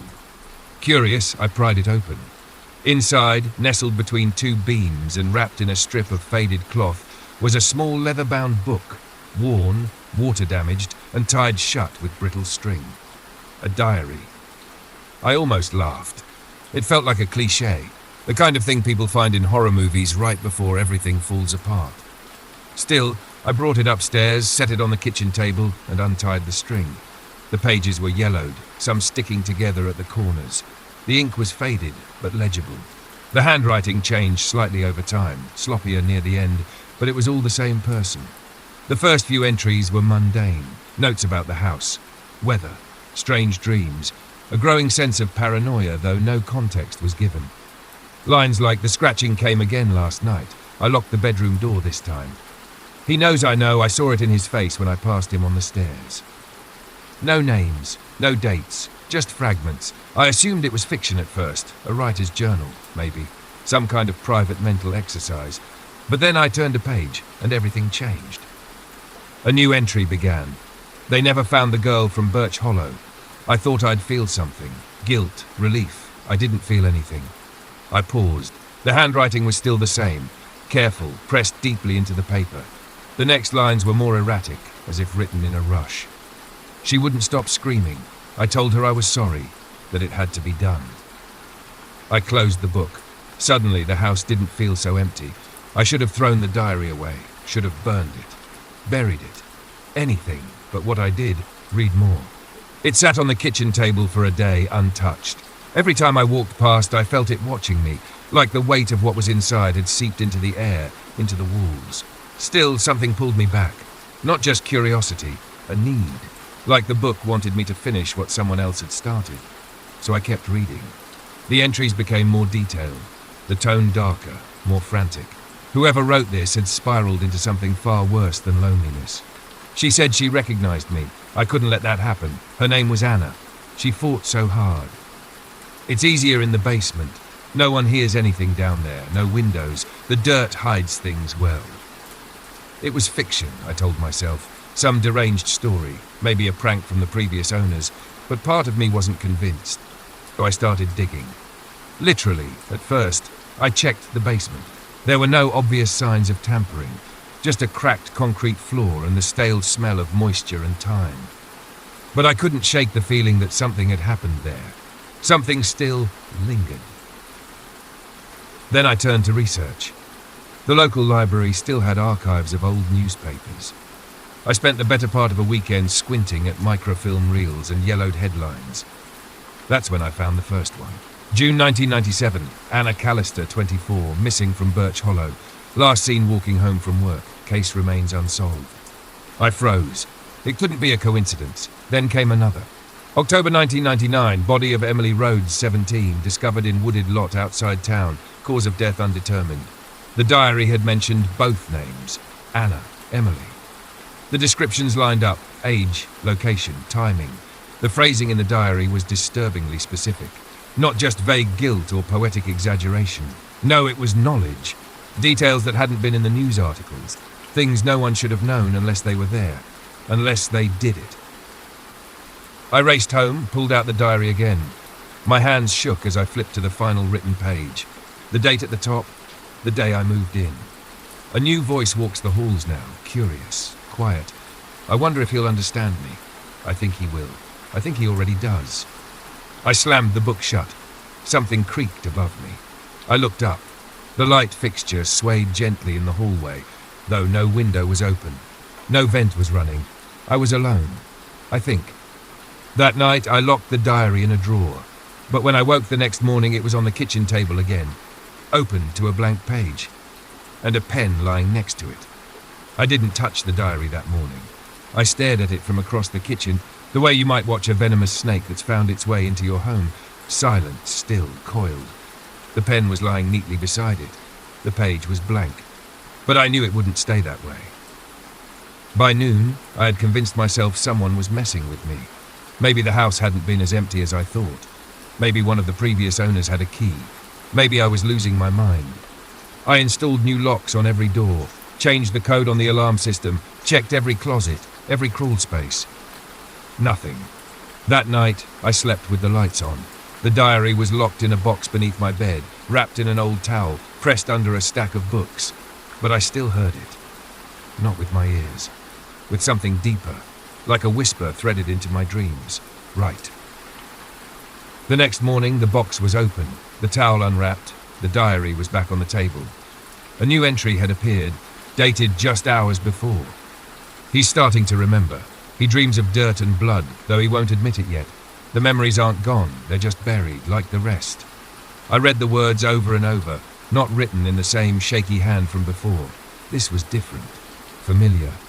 I grabbed an old envelope from the counter, scrawled a sentence across it, and compared the letters. It was the same handwriting. My handwriting. I dropped the diary, stumbled back. No, I whispered aloud. No, I didn't write that. But part of me wasn't sure. I hadn't slept well in weeks. I was exhausted, anxious, unraveling. There were hours I couldn't account for. Moments that felt detached, like watching someone else move inside my body. What if I had written it? What if I'd been writing all along? I needed answers. I dug deeper into the town's archives, into adoption records, family registries, old property deeds. I traced the house's history back as far as I could. And then I found it. A name. My name. Not as the current owner, but as a child listed at this same address nearly 30 years ago. I had lived here. Once. Long ago. But my memory held nothing of it. My parents had never mentioned it. I called my mother, voice shaking, asked her outright. She paused, then whispered, "We weren't supposed to go back." Click. The line went dead. When I returned home, the diary was waiting on my pillow. Open. A new entry. He came back. The boy who wandered the basement. The boy who opened the wrong door. I don't remember the basement, but last night I dreamt of it. The cracked concrete floor, the dark stain near the furnace, and something buried just beneath the surface, trying to get out. The dreams didn't stop. Every night, they burrowed deeper, pulling me down into that cold, damp basement with walls that seemed to breathe. I'd find myself standing barefoot on cracked concrete, staring at a dark corner I couldn't bring myself to approach. But I knew what was there. I always knew. On the 7th night, I stopped dreaming, because I went down there for real. The stairs creaked under my weight, the wooden railing damp from some unseen leak. The air was heavy, thick with the smell of mold and rusted metal. My flashlight flickered as I stepped onto the basement floor, the beam cutting through floating dust. I didn't need to look far. There, near the back wall, was a spot where the concrete had been broken and poorly patched. A faint outline remained, like a scar that refused to heal. The diary hadn't lied. I grabbed a crowbar from the tool rack and started digging. The sound of steel against concrete echoed like thunder in a tomb. Sweat poured down my back. My breath came in sharp gasps. I kept telling myself I needed to know. That the only way to break this was to face it. And then I hit something soft. I froze. It wasn't dirt. It was cloth. I dug faster, scraping aside the last layer of crumbling concrete. The flashlight beam trembled in my hand. There, curled in a fetal position, was a body, or what was left of one, mummified by time, skin stretched tight over bone, long hair matted with dust, and beside the remains was a small bracelet, beaded, childlike. I knew it instantly, because I remembered giving it to her. Her name was Lena. A neighbor girl, my only friend. We played hide and seek in the house when it was still full of life, before the long silence, before my family moved away and buried the truth with it. She had gone missing, and I had forgotten. No, I had been made to forget. The next morning I sat at the kitchen table, hands trembling, staring at the diary one last time. The pages were full, all except the final one. Blank. And the pen was already in my hand. I don't remember writing. But I remember the feeling of relief, of returning, and when I looked down, the words were already there. Now he remembers. Now he understands. The story must stay alive. Below that, a single line in darker ink, "It's your house now." That was 3 days ago. I don't sleep anymore, not because I'm afraid, but because I'm watching. The house creaks differently now. Not like it's settling, but like it's breathing with me. Tonight, I found the drawer open, the diary resting inside, the pen waiting beside it, and a knock at the door. 3 times, soft, careful, young. I opened it. A neighborhood boy stood there, curious eyes wide. "Is this the old haunted house?" he asked with a grin. I smiled back and said, "Come in."